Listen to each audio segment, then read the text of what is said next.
Top 5 reasons bakit wala ka pang client ngayon at paano mo susolusyonan yon.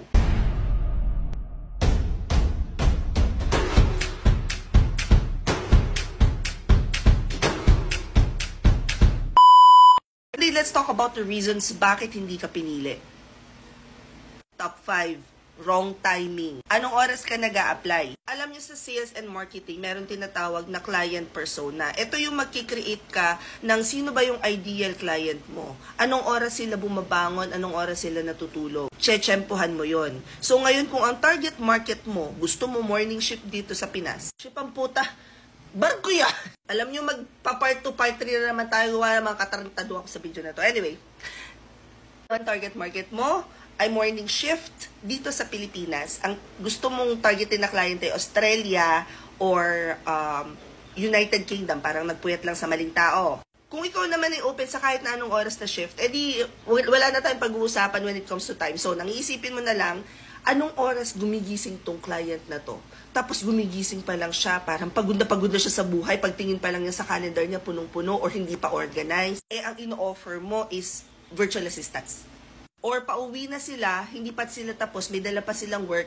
And so, you have to think about anong oras nare-realize nitong mga tao na to na kailangan nila ng tulong kahit virtual lang yung kanilang assistant. And that's the time na pupunta ka sa mga platform para mag-apply. That brings me to top number 4.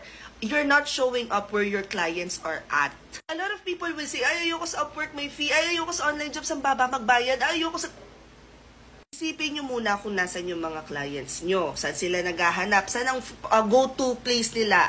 Kapag naramdaman na nila yung hirap at pagod ng buhay. Ganon. Tapos, kung nasan sila, dun kayo tumambay. Halimbawa, sa panahon ngayon, a lot of clients, ang go-to place nila to find virtual assistants or online workers or remote workers ay yung mga platforms kagaya ng Upwork, LinkedIn, virtual staff, agencies, Facebook, Instagram, Reddit, ganyan. Going back to client persona, you have to think about nasan ba tumatambay yung mga prospect clients ko.